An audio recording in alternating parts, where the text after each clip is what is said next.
जो त्रय ताप हम सहन करते हैं वही हमारे लिए आसान हो जाते हैं। तो जैसे हम देखते हैं भगवान श्री राम जो है वो मर्यादा पुरुषोत्तम कहलाते हैं। क्या कहलाते हैं? यानी जब वो आए तो उन्होंने बताया कि एक व्यक्ति की मर्यादाएं क्या होती है। भगवान के साथ में जो भी आए उन्होंने सबने ये दर्शित किया कि मर्यादाएं क्या होती है। लेकिन जब भगवान प्रकट होते हैं तो वो अपनी दिव्य लीलाएं प्रकट करते हैं। दिव्य लीला का मतलब क्या, ध्यान से समझिएगा। हमें उस तरह से नहीं समझना कि शिकारी आएगा जाल बिछाएगा, हमें रियल में समझना है कि भगवान कुछ ऐसी एक्टिविटी करके जाते हैं जो साधारण जीव नहीं कर सकता। आप बताइए भगवान राम ने ऐसी क्या लीला करी, क्या ऐसी एक्टिविटी करी जो हर कोई नहीं कर सकता? बोलिएगा मत, हाथ खड़े करिएगा। एक हाथ खड़ा हुआ, दो हाथ खड़े हुए, वंडरफुल। और किसको पता है भगवान राम ने ऐसे क्या कार्य किया जो साधारण व्यक्ति के बस का नहीं है? देखिए समस्या क्या है, हमने भगवान को एक पौराणिक व्यक्ति बना दिया, एक कथा का विषय बना दिया, और भक्ति को इन सबको जो है हमने एक कहते हैं माइथोलॉजी बना दिया। ये माइथोलॉजी नहीं है, रियलिटी है। अगर रियलिटी समझ में आएगी तो भक्ति में आनंद आएगा। तो दो जनों ने हाथ खड़े किए, और कोई? भगवान राम ने ऐसा क्या एक्टिविटी करी जो साधारण मनुष्य नहीं कर सकता? भक्तों को पता, आप सबको पता है, हेजिटेट कर रहे हैं। कुछ बताइए, दो चार डिस्कस करेंगे तो आनंद आएगा। यस माता जी, आप बताइए पीछे। हाँ, राक्षसों का नाश किया। देखिए छोटी एज में विश्वामित्र जब ले गए थे, कौन सबसे पहले कौन से असुर को मारा था? बचपन में तो हम लोग तो रामलीला करते थे तो बड़ा आनंद आता था। हाँ, चाची ताट, नहीं चाची ताट कर बोलते, हाय चाची ताट। अभी आजकल तो सब खत्म हो गया रामलीला के ना। तो वो बहुत बड़ी, बहुत पावरफुल राक्षसी थी, किसी के कंट्रोल में नहीं आने वाली थी, ऐसी राक्षसी थी। लेकिन भगवान ने उसके अलावा एक एक करके कितने असुरों को मारा। लास्ट में रावण को मारा, कुंभकर्ण को मारा। और क्या दिव्य लीला करी ठाकुर जी ने। अब सोच के देखिए, समुद्र पे पुल, और कोई सालों नहीं लगा है, कुछ ही दिनों के अंदर। और उनके साथ में कोई बड़े बड़े इंजीनियर नहीं थे। कौन थे? वानर सेना के साथ में मिलकर नल, हाँ ठीक है, नल इंजीनियर थे ऑब्वियसली। लेकिन ऐसा नहीं है कि आज के तरह से हमने जो है टेक्नोलॉजिकल सब कुछ किया है। आपकी बात सही है, लेकिन एक चीज समझिएगा, दो तरह की इंजीनियरिंग रहती है। एक भौतिक ग्रोस लेवल पे होती है, एक सूक्ष्म लेवल पे होती है। तो जब सूक्ष्म लेवल की इंजीनियरिंग चलती है और भगवान की कृपा उसमें चलती है तो वो एक अलग वे में काम होता है। तो कई लोग कहते थे ये सब माइथोलॉजी है, लेकिन आज तो सबको पता है, नासा ने भी फोटो खींच के दे दी है कि वो राम सेतु दिखाई दे रहा है। कुछ ही दिनों के अंदर वानरों सेना के माध्यम से वो सेतु बनाया, और सेतु में जितने भी पर्वत, जितने भी पत्थर रखे जाते थे, बड़े बड़े पहाड़ रखे जाते थे, उनके ऊपर क्या लिखा जाता था? श्री राम, राम जय श्री राम, है ना, सीताराम। तो कहते हैं वो रामायण का कंक्लूजन भी कहते हैं कि अंत में निकला ये परिणाम, राम से बड़ा राम का नाम। भगवान के नाम में इतनी पावर है। एक बार जो है हनुमान जी ने कहा कि राम जी ने कहा कि चलो मेरा नाम लिख लिख के ये लोग इतनी मेहनत कर रहे हैं, दो चार पत्थर मैं ही लगा दूं। तो क्या हो गया था? पत्थर डूब गए थे, है ना। हनुमान जी ने देख लिया, राम जी ने कहा बताना मत, विश्वास खत्म हो जाएगा। कहते नहीं, किसी का विश्वास खत्म नहीं होगा। क्यों? क्योंकि आपका नाम जिसके हृदय में है वो इस संसार के कष्टों में तैरता रहेगा, लेकिन जिसको आपने छोड़ दिया वो तो डूबेगा ही डूबेगा, है ना। आप सोचिए उस समय का बनाया हुआ पुल अभी भी दिखाई दे रहा है। हाँ, तो ये जो है भगवान की दिव्य लीला है। पुल के समय में एक और दिव्य लीला आती है। हम लोग क्या करते हैं, हम लोग ये देखते हैं कौन हमारे लिए ज्यादा फायदेमंद है, उसकी प्रशंसा करते हैं, और जो कम महत्व का होता है उसको तिरस्कृत कर देते हैं, छोड़ देते हैं, उपेक्षा कर देते हैं। यही होता है। लेकिन भगवान राम ने बताया कि क्या कर रहे हो वो इम्पोर्टेंट नहीं है, क्यों कर रहे हो वो इम्पोर्टेंट है। हर कोई अपनी कैपेसिटी के अनुसार करता है। हाँ, यस, थैंक यू। तो हनुमान जी और सारे वानर बड़े बड़े पहाड़ जो है वो लगा रहे थे, और छोटी छोटी गिलहरियां आके छोटे छोटे पत्थर बीच बीच में फिट कर रही थी, है ना। कुछ ने मजाक बना लिया, अरे तुम बीच में क्यों अड़ रहे हो, साइड में हो। हमारी सेवा में दिक्कत हो रही है। भगवान ने कहा सेवा चाहे छोटी है या सेवा बड़ी है, सेवा का पर्पज क्या है वो इम्पोर्टेंट है ना। तो भगवान ने सबको इक्वल मौका दिया। तो इस तरह से, और अगर हम देखते हैं श्री राम जब स्टार्टिंग में अगर हम पहुंच जाए, हाँ, राम जी का जन्म कैसे हुआ। दशरथ महाराज की कितनी पत्नियां थी? 3 पत्नियां थी और तीनों को संतान नहीं थी। यज्ञ किया गया, यज्ञ में यज्ञ पुरुष प्रकट हुए और उन्होंने खीर का प्याला, हम ये सब सुनते हैं, कहानी लगती है ना? तो इसको थोड़ा सा मैं इसको प्रैक्टिकलिटी में हम समझने का प्रयास करते हैं, जितनी बुद्धि है उसके हिसाब से। टोटल युगा कितने युग होते हैं? किस किस को पता है? देखना चाहता हूँ, किस किस को नहीं पता ये देखना चाहता हूँ, इसलिए पूछ रहा हूँ कि कौन कौन जानता है 4 युग कौन से हैं? ओके, आप बताइए।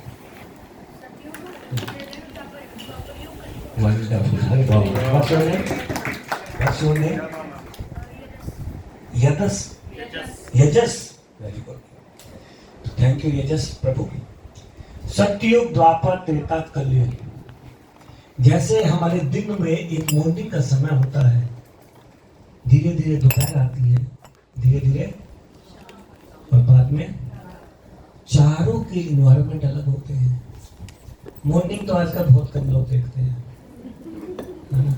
मॉर्निंग का जो सुहावनापन है, मॉर्निंग का जो आनंद है, बहुत, आप लोग तो ऑब्वियसली देखते ही होंगे, तो जी आप लोगों से कम कहना पाते ही है, लेकिन हमारी एज के तो सब, है ना? अच्छा, जो अंडर 25 है यहाँ पे, उनमें से कितने लोग जो है वो, क्या पूछूं मैं, 5 बजे तक कौन कौन उठ जाते है? भी पूछ लिया मैंने। 6 बजे, हाँ जी, अंडर 60 भी पूछेंगे, अंडर 70। वो तो ठीक है, माता जी ज्यादा फोन पर टीवी खोल लीजिए, है ना? माता जी सही कह रहे हैं। 7 बजे तक कौन कौन उठ जाता है? चलिए, गुड, अच्छा है। ये नहीं, अच्छा, जिस संडे वाले दिन 7 बजे तक कौन कौन उठता है? ये अच्छा क्वेश्चन है। नहीं, वो सब माता जी ने सबके ओपन करवा दिया ना। माता जी कहते हैं 60 साल वाले आपको क्या लगता है उठ जाते हैं? मुझे याद है जब मैं स्टडी करता था या जॉब में भी था, मेरा स्टार्टिंग से एंड तक ये सिस्टम था कि अगर मेरा ऑफिस 11 बजे का है, मुझे घर से 10:30 निकलना है तो मैं 10 बजे उठूंगा। 10 बजे का है, 9:30 निकलना है तो 9, यानी आधा घंटा तैयार होने में लगता है। बस वही मेरा टाइम होता था, जैसे माता जी बोला स्कूल का। और इस कारण से हम वो फेस देख ही नहीं पाते लाइफ का जिसमें वास्तव में आनंद है। मॉर्निंग का जो समय है उसको बोलते हैं सतोगुनी, मोड ऑफ गुडनेस, जहां माइंड एकदम शांत रहता है। ऐसे ही युगों में सतयुग ऐसा युग होता है जहां पे शांति रहती है, सुख रहता है, आनंद रहता है। और उस युग में भगवान को जानने के लिए लोग ध्यान लगाते थे। ध्यान की विधि बुरा मत मानिएगा, थोड़ा थोड़ा तो हम किसी भी युग में कुछ कर सकते हैं, लेकिन मेनली ध्यान की विधि सतयुग में चलती थी। कलयुग में मुश्किल है। 1 मिनट के लिए ध्यान लगाते, अभी मैं बात कर रहा हूँ, मेरा घंटी बज गई है फोन की, तो वही ध्यान चला जाएगा, है ना? ध्यान इमीडिएटली, अभी यहाँ चल रहा है और वहां से कुछ स्मेल आने लगी किचन में, तो ध्यान वही चला जाएगा। कब भगवान का भोग लगेगा, कब प्रसाद मिलेगा, है ना? तो सतयुग के बाद में दूसरा युग आया, राम जी का युग, त्रेता युग। त्रेता युग के अंदर भगवान को जानने की जो विधि होती थी वो यज्ञ की विधि थी। इसीलिए यहाँ पे यज्ञ के माध्यम से दशरथ को पुत्र प्राप्त हुए। अब यज्ञ भी समझने का प्रयास करिएगा। यज्ञ तो हम आज भी करते हैं, लेकिन रियलिटी में जब यज्ञ किए जाते थे, जैसे ध्यान किया जाता था, तब हृदय में बैठे हुए भगवान दिखाई देते थे। आप में से किसको दिखते हैं अंदर भगवान? हृदय में। इसीलिए हमारे लिए क्या हो गया, कल्पना का विषय हो गया, क्योंकि हमें रियलिटी नहीं पता। मुझे याद है जब मैं छोटा था, मेरी दादा दादी बहुत सारे मुझे रूल्स बताते, बेटा ऐसे नहीं करना, बेटा वैसे नहीं करना, ये मत करो। मैं पूछता था क्यों? भावना नहीं, वो कहते थे जमाना लड़ाते हैं, हमने कह दिया तो करो। अब उसका लॉजिक नहीं समझ में आता था। प्रभु जी ने सही बोला, उसके पीछे भावना क्या है वो। मैं एक छोटी सी स्टोरी सुनाता हूँ, बोर तो नहीं हो रहे? एक बार सुना भी होगा आप लोगों ने, कही हो ना। एक बार जैसे पहले शादी के, आजकल भी होता होगा, लेकिन शादी में जब बहू आती है तो उसको दहलीज पे रोक दिया जाता है और उसका विशेष वेलकम किया जाता है। कौन करता है? क्या आईडी खत्म हो गई? कौन करता है? सास माँ करती है। तो एक बार ऐसे ही घर में शादी हुई, सासू माँ वेट कर रही थी, बहू आई। बहू बड़ी संस्कारी थी, माँ ने समझा के भेजा था, बेटा जुबान मत लगाना, आराम से जीवन जीना। आजकल तो ऐसी ट्रेनिंग नहीं दी जाती, उल्टी देनी पड़ती है। लेकिन वो आई और वहां पे एक बिल्ली घूम रही थी। बिल्ली घूम रही थी तो सास के मन में आया कि भाई सास बहू की बनती तो ऐसी नहीं है। आजकल तो जरूरत भी नहीं रहती, सब न्यूक्लियर फैमिलीज है। लेकिन अगर बिल्ली बीच में रास्ता काट गई तो अब सुकून हो जाएगा। तो उसने कहा, जैसे वो अंदर एंटर करने लगी, बेटा रुक जा। और घर वालों को धीरे से बोला, पहले इस बिल्ली का कुछ इंतजाम करो। अब घर में जो ऐसे बच्चे थे, इनको तो खेल मिल गया। किसी ने बाल्टी पकड़ ली, किसी ने टब पकड़ लिया, टोकरी पकड़ ली, सब भाग रहे बिल्ली के पीछे।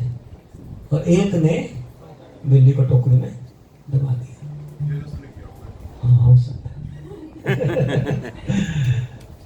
अब जैसे ही दबाया, सब नाच रहे हैं, कूद रहे हैं, मस्ती कर रहे हैं, वाह वाह वाह। और जैसे ही हुआ, अब सास क्या बोलती है एकदम स्टाइल से, बेटा अब आ जाओ। तो बहू आ गई। अब जो है समय किसी के लिए रुकता नहीं है, ध्यान रखना। आप में से सब अलग अलग एज से निकले हैं। जो अभी यंग एज है वो छोटे थे, जो बुजुर्ग है वो जवान थे, है ना, जवान है वो छोटे थे। सब एज निकल जाती है। तो ये बहू भी कभी सास बन गई। अब इसके बेटे की शादी हुई, इसकी बहू आई, कहती बेटा रुको, पहले बिल्ली को लाओ, आंगन में नचाओ, हाँ टोकरी में दबाओ, नाचो गाओ, फिर आओ, क्योंकि हमारे घर का रिवाज है। यहाँ फंस गए हम इंडियंस, यहाँ फंस गए। ये रिवाज कहां से आया? किसी को नहीं पता। भारतीय से इंडियन बन गए ना। ये अब आप समझिए, इसमें दो चीजों में भेद है। कुछ ऐसी चीजें भी है जो आपको अभी पता नहीं चलता है। जैसे फॉर एग्जांपल, जब हम महाभारत में सुनते हैं संजय घर रूम पे बैठ के युद्ध देख रहा है, तो हमने उसको भी क्या माना? ऐसे ही बोल रहे जी, माइथोलॉजी है जी, कहानी है जी, ऐसे कैसे हो सकता है? रामायण में हनुमान जी तर गए, ऐसे कैसे हो सकता है? तब समुद्र की छलांग लगा दोगे। अब आप कह रहे हैं, आपका टेलीविजन क्या कर रहा है?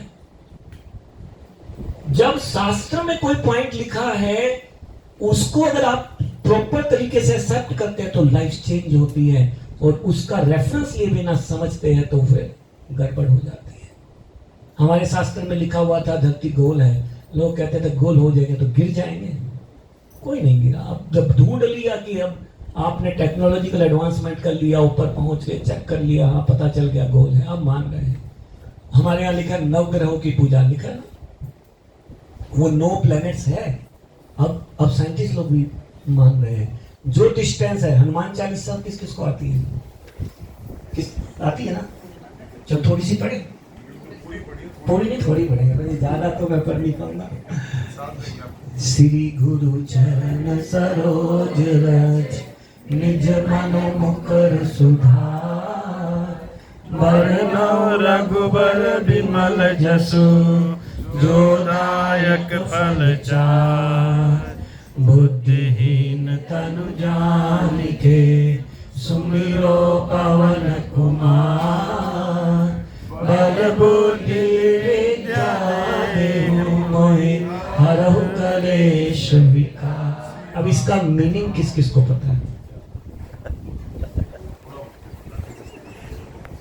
मेरे को अच्छे से याद है, जब मैं छोटा था, मेरे एक हेड मास्टर थे, वो डॉक्टर की तरह रहते थे। डॉक्टर जैसे कहते, तो क्या बीमारी है आपकी? ये प्रिस्क्रिप्शन है। वो हमसे पूछते रहते थे, बेटा तू बड़ा उदास लग रहा है, क्या समस्या है? ये है प्रिस्क्रिप्शन, 7 हनुमान चालीसा रोज, किसी को 10 हनुमान चालीसा रोज। तो ऐसे मुझे भी एक बार दिया उन्होंने, तो मेरे को आती नहीं थी। आती नहीं थी तो मैसेज पहुंचा ऐसा पढ़ रहा था जैसे आप सबने पढ़ा। लेकिन 5-7 दिन में जब आ गई तो फिर मेरी स्पीड थी श्री गुरु चरण सौदा की दोनों को सुना वरना उधर बोलने से जोड़ आएगा हो जाए खुद नहीं जान के सुनना पड़ूंगा भगवती देगा। ऐसा ही होता है। हम सुंदरकांड का पाठ करते हैं शुरू में धीरे धीरे और फिर लास्ट में पता नहीं कब खत्म हो गया, स्पीड बढ़ जाती है क्योंकि मीनिंग नहीं पता है। मीनिंग अगर जानेंगे नहीं तो ये साइंस समझ में नहीं आएगी। साइंस क्या कहती है? श्री, अब आप धीरे धीरे सुनिएगा, आपको ही नहीं पता चलेगा। श्री गुरु चरण सरोज रज निज मनो मुकरु सुधार। ये जो गुरु है उनके चरणों की रज से अपने मन, जो तुम्हारा मन सबसे कपटी चीज है, सबसे ज्यादा अगर इस संसार में तंग करने वाली चीज क्या है? मन है। मन, और सबसे ज्यादा आपका दोस्त भी मन बन सकता है। हाँ, मन के हारे हार है, मन के जीते जीत। भगवत गीता भगवान ने कहा मन ही तुम्हारा दुश्मन है, मन ही तुम्हारा दोस्त है। उस मन को सुधारने के लिए गुरु के चरणों की रज यानी गुरु के इंस्ट्रक्शंस को फॉलो करना पड़ेगा। श्री गुरु चरण सरोज रज निज मन मुकरो। तो हनुमान जी जो है वो गुरु की तरह है। उनकी इंस्ट्रक्शंस, उनके जो उन्होंने अपने लाइफ में दिखाया, कैसे राम जी ने कहा सीता महारानी का पता लेके आओ, राम जी ने ये नहीं कहा सीता को लेके आओ, तो लेके नहीं आए, पता ही लेके आए। हाँ, तब आपके पास में पावर आएगी क्या? बरनौ रघुबर विमल जस। जब तक आप गुरु को नहीं पहचान पाएंगे, कोई भी गुरु नहीं होता, गुरु वो है जो भगवान की सेवा में लगे हैं, तब आप भगवान राम जी, भगवान कृष्ण, इनका यश समझ पाएंगे कि ये कहानी नहीं है, कैसा इनका यश फैल रहा है। बरनौ रघुबर विमल जसु, और फिर क्या है? जो दाए को, अब जो चाहिए वो मिल जाएगा, है ना।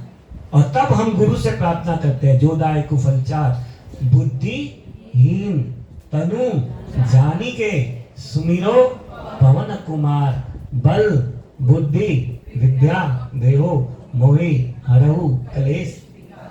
कलेश है हमारे जीवन में 3 कलेश है, जानते हैं आप? कहोगे बहुत सारी समस्या, नहीं, 3 समस्या है। पहली समस्या, आपका शरीर और मन आपको तंग करता है किसी ना किसी तरीके से। दूसरी समस्या, इस दुनिया के जीव आपको तंग करते हैं, कोई ना कोई तो करता है लाइफ में, कोई ना कोई तो आपकी लाइफ में इस समय समस्या बने बैठा है, बस ये सही हो जाए, ये सही। जैसे छोटे बच्चे सोचते हैं, हाँ कब बड़े होंगे, कब मम्मी की बात नहीं माननी पड़ेगी। हाँ, थोड़ा बड़े सोचते हैं, जब कॉलेज में चले जाते हैं, हाँ तो सोचते हैं अभी तो पॉकेट मनी पे डिपेंडेंट होना पड़ता है, कब अर्निंग करेंगे। हाँ, तो पॉकेट मनी पे डिपेंडेंट नहीं होंगे, अपनी अर्निंग करेंगे। तो कोई ना कोई आपकी लाइफ में सुई चुभोता रहता है। और तीसरा क्लेश है, ये जो है प्रकृति आदि देवी, वो तंग करती है, कभी गर्मी ज्यादा तो कभी सर्दी ज्यादा, कभी मौसम कह, ये सब चीजें। ये क्लेश को अगर हटाना है तो राम जी का, कृष्ण जी का यश गान करना होगा, और उनका यश गान करने के लिए गुरु की शरण लेनी होगी। हाँ, ये इसका मीनिंग। और भी बहुत कुछ है, एक एक करके हम अगर डिस्कस करें तो साइंस के बिना ना करके हम सिर्फ रिवाज पे चले जाते हैं, इसलिए समस्या है। तो मैं पहुंचा कहां से था? सतयुग के अंदर ध्यान होता था, उसके बाद में त्रेता युग में क्या होते थे? यज्ञ होते थे। अब जब त्रेता युग में यज्ञ होते थे ना, तो उस समय अलग अलग प्लेनेट से देवी देवता, विष्णु लोक से स्वयं विष्णु आते थे। जैसे अभी आप लोग यहाँ से अमेरिका चले जा सकते हैं, ऑस्ट्रेलिया जाते हैं, ऐसे ही डिफरेंट डिफरेंट प्लैनेट्स में यात्रा संभव थी। ये मत सोचिएगा नहीं होती थी, अब के समय में नहीं हो पाती है क्योंकि वो फैसिलिटी अब बंद कर दी गई है।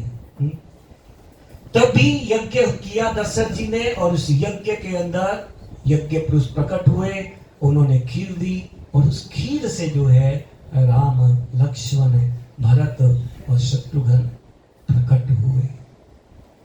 देखिए, ये संसार जो है, इस संसार में 4 समस्याएं सबके साथ है, आप में से हर एक के साथ। हाँ, आप में से हर एक को कोई ना कोई बीमारी होती रहती है, होती है नहीं होती है।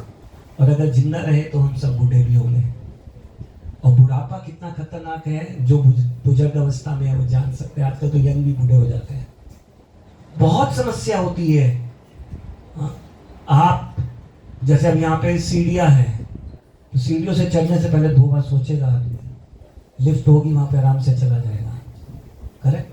क्योंकि बुढ़ापे में 5 साथ नहीं देते हैं, नाखून काटना हो तो भी किसी का सहारा चाहिए। और अगर आपने घर वालों को, बच्चों को संस्कार नहीं दिए तो उनके लिए आप यूजलेस हो जाते हो। और वो जो समस्या पैदा करता है माइंड में, सहन नहीं होती। ये मत सोचना है सबके साथ आती है सिचुएशन, समय किसी का इंतजार। तो सबसे पहले बीमारी की समस्या, फिर बुढ़ापे की समस्या, उसके बाद में मृत्यु की समस्या। अगर बिल्ली को देख के चूहा आंख निचले तो ये थोड़ी मरेगा नहीं, बिल्ली तो खाई जाएगी। थोड़ा ही समय है, 20 साल, 30 साल, 50 साल, 5 साल, 10 साल, उसके बाद कहां जाओगे? नो तैयारी, नो प्रिपरेशन। इसलिए मैं कई बार, जैसे कई सारे अभी हम लोग जो है कई सारे सेमिनार्स करते हैं। हमारा जो है थर्सडे को यूथ बॉयज़ का स्पेशल सेमिनार होता है, संडे को गर्ल्स का स्पेशल होता है, ऐसे फैमिलीज का होता है। तो उसमें हम लोग ये डिस्कस करते हैं कि आपको लगता है कि हम बड़े आराम से जी रहे हैं, लेकिन जिस दिन एंड आएगा आपको ये नहीं पता एंड के बाद आप कहाँ जाओगे। अगर हम यहाँ से बॉम्बे भी जाना है तो पूरी प्रिपरेशन करके जाते हैं, वहाँ पे रूम बुक करेंगे, पूरा अपना इंतजाम करेंगे, खाने पीने का, रहने का, और साथ में कपड़े ले जा रहे हैं, जो भी कुछ है XYZ। लेकिन डेथ के बाद कहाँ जा रहे हो? कौन प्रिपरेशन कर रहा है? कोई प्रिपरेशन नहीं कर रहा। उसकी प्रिपरेशन बहुत आसान है।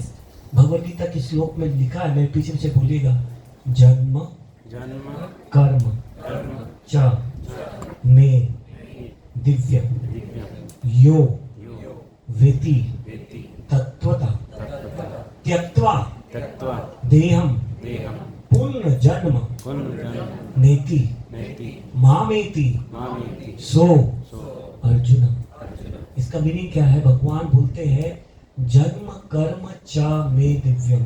मेरे जन्म, मैं जब जन्म कर लेता हूँ और मैं जो कर्म करता हूँ वो साधारण मनुष्य जैसे लगते हैं, पर साधारण नहीं। एक उदाहरण से समझेंगे।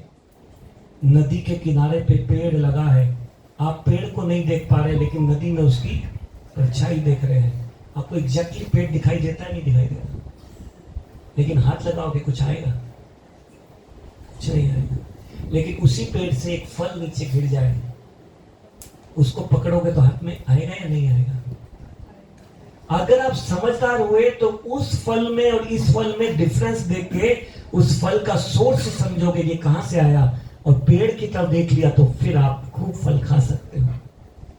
ऐसे ही हमारे जीवन में हम इतने संबंध बनाते हैं, हाँ, घर के साथ में, फ्रेंड्स के साथ में, रिलेटिव्स के साथ में, बच्चों के साथ में, हर संबंध में फीकापन आ जाता है। लास्ट में स्ट्रगल करते हैं हम, सोचते हैं अब मजा आएगा, अब ठीक हो जाएगा, अब ठीक हो जाएगा, ऐसे करते करते सब चले जाते हैं। लेकिन जब भगवान आते हैं, भगवान दिखाते हैं, चाहे वो कृष्ण रूप में आए, चाहे राम रूप में आए, वो आके दिखाते हैं कि जो असली धाम है वो ये नहीं है। असली संसार जो है वैकुंठ धाम में है, जो इस भौतिक जगत से बहुत परे है। वहां के जीव जब यहाँ आते हैं वो आपको दिखाते हैं कि उस संसार में आनंद ही आनंद है, कष्ट नहीं है।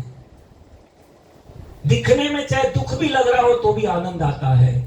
यहाँ पे दिखने में हम ऊपर से खुश भी नजर आ रहे हो, अंदर से कुछ ना कुछ चिंता सताती है। हमें दो ही काम करते हैं हम, जो हो चुका उसके बारे में शोक करते रहते, ये क्यों हो गया, ये क्यों हो गया, ऐसे क्यों नहीं हुआ, और जो नहीं हुआ है अभी उसकी चिंता करते रहते हैं, क्या होगा, कैसे होगा, है ना।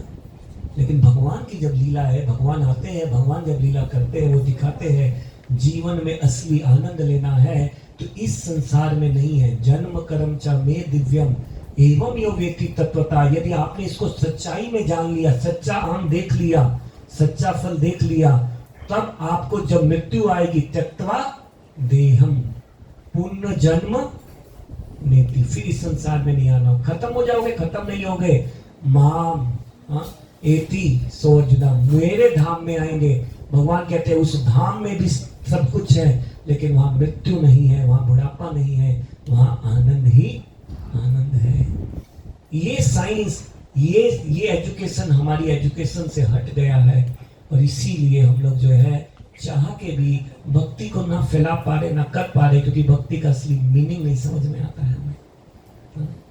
तो भगवान राम की लीलाएं बड़ी आनंदमयी है। जैसे ही आप देखिए, दशरथ महाराज ने कहा कि आपका अभिषेक होगा, तैयार। किस चीज के लिए तैयार थे? राज्य भोगने के लिए नहीं, राज्य की रिस्पॉन्सिबिलिटी, सेवा करने के लिए। और कई माँ ने कहा वनवास, तैयार फादर की आज्ञा का पालन करने के लिए। सीता महारानी को पता चला तो सीता महारानी क्या कहती है? मैं भी साथ चलूंगी। आज के समय में अगर ऐसा हो जाए, हाँ, शादी करवा के क्यों लाए थे? अगर जंगल में ही जाना था फिर ना शादी करते? मेरे को ऐसे छोड़ के कैसे जा सकते हो? करेक्ट। लक्ष्मण जी को पता चला, लक्ष्मण जी साथ साथ चले गए। ये नहीं कि चलो चलो अब ये जा रहे हैं तो अब तो राज्य में मौज करेंगे, मस्ती करेंगे, किसी की सुनने को नहीं मिलेगी। ज्वाइंट फैमिली से क्यों दूर हो गए? ये सब साइंटिफिक चीजें हम भूल गए हैं। ज्वाइंट फैमिली में जो घर का बुजुर्ग होता था, उसको इतना एक्सपीरियंस होता था, इतना प्रेम होता था उसके हृदय में, वो पूरे परिवार को बांध के रखता था, इसीलिए वो इंस्ट्रक्शंस देता था। हम इंस्ट्रक्शंस लेना नहीं चाहते, हम अलग अलग बिखर गए। और आज देखो ना, बच्चों को पाल पा रहे ढंग से। बुरा मत मानना, लेकिन ये सबके साथ समस्या, मेरे साथ भी है, सबके साथ में है ना? क्यों? क्योंकि जो भगवत धाम की जो एक्टिविटी है वो सतयुग में यहाँ पे होती थी। जैसे जैसे युग का प्रभाव हुआ, दिन से रात होती गई। अब रात का टाइम है ये। कलयुग क्या है? घूप अंधेरा है। अंधेरे में डर लगता है कोई चक्कू ना मार दे। अब यहाँ पे मैं किसी बच्चे को कहूँ निकल जाओ बाहर, तो निकल जाएंगे। रात के अंधेरे में तो डर लगता है। उसी तरह से कलयुग में आप देखेंगे हमें किसी पे विश्वास नहीं होता, कब कौन धोखा दे देगा, है ना? लेकिन उस समय में भी आपको एक चीज सुरक्षा दे सकती है, यदि आपने आदत डाल दी। वो क्या है? भगवान के नाम। हरे कृष्ण कृष्ण कृष्ण हरे हरे, हरे राम राम राम हरे हरे। बहुत लोगों ने अजमा के देखा है, क्योंकि ये नाम जो है ऐसा नहीं है किसी के मन की उपज है, उपनिषदों में लिखा हुआ है। कलयुग के लिए उपनिषद है, कली संतन उपनिषद। उसमें लिखा है, ब्रह्मा जी बोलते हैं नारद जी को कि मैंने सारे वेद 3 बार पढ़ लिए, और कलयुग में सबसे आसान तरीका मुझे ये मिला है, ये 16 अक्षरों का मंत्र। अब आप विश्वास करें या ना करें, लेकिन सबको पता है कि मोबाइल में मैं व्हाट्सएप ऑन करूंगा और जो कॉन्टैक्ट है उस पर डायल करूंगा तो मैं बात कर सकता हूँ, वीडियो कॉल कर सकता हूँ। जब तक ये टेक्नोलॉजी नहीं आई थी कोई विश्वास नहीं कर सकता था। उसी तरह से जब आप नाम जपना स्टार्ट करते हैं तो आपको ये अनुभव होता है कि भगवान के नाम कितना आनंदमयी है। एक बार फिर से बोलिए मेरे साथ, हरे कृष्णा कृष्ण कृष्ण हरे हरे, हरे राम राम राम हरे हरे। इन नामों का जप करना, उन भक्तों का संग करना जो आध्यात्मिक जगत में जाने का प्रयास कर रहे हैं। अपनी ड्यूटी कभी नहीं छोड़नी है। अर्जुन को भी भगवान ने अलाउड नहीं किया युद्ध छोड़ना, क्योंकि क्षत्रिय अगर युद्ध नहीं करेगा तो चारों तरफ अराजकता आ जाएगी, जो आज के समय में हो रहा है। क्षत्रियों का काम है यदि कोई गलत करे तो उसको पनिशमेंट दे, है ना? आजकल नहीं हो रहा है। पहले के समय में युद्ध होता था तो क्षत्रिय सबसे आगे होते थे। आज के समय में युद्ध होते हैं तो सिर्फ सैनिक ही आगे होते हैं, बाकी सब तो अपने रूम से कंट्रोल कर रहे होते हैं। बहुत चीजें चेंज है, इसीलिए जो है लाइफ में ऊपर नीचे हो रखी है चीजें, लेकिन कहते हैं कोई दिक्कत नहीं है। सुखदेव गोस्वामी परीक्षित महाराज को कहते हैं, परीक्षित महाराज जिनको 7 दिन बाद सांप ने खाना था और उसने कथा सुनाई भागवतम, तब कहते कले धोसे निधे राजन हस्ती को महान गुना। ये कलयुग दोषों का सागर है, एक गुण है क्या?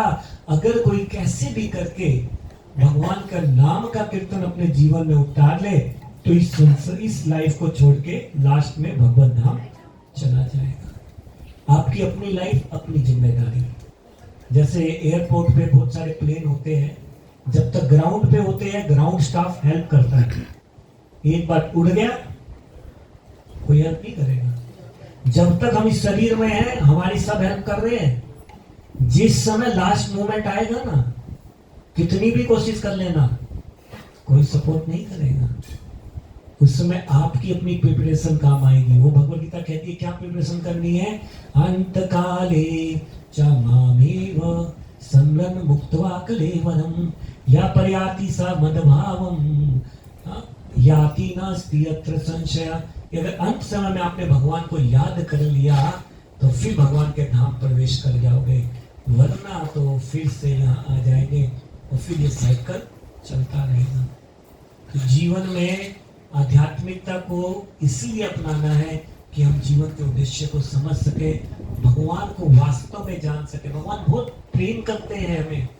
आप सोचिए, आपको सांस लेने के लिए हवा दे रहे हैं, पीने के लिए पानी दे रहे हैं, सारी फैसिलिटी भगवान ने दी है, हर इच्छा पूर्ति कर रहे हैं। अगर उनके धाम में चले जाएंगे तो बहुत आनंद आएगा। ठीक है, थैंक यू वेरी मच।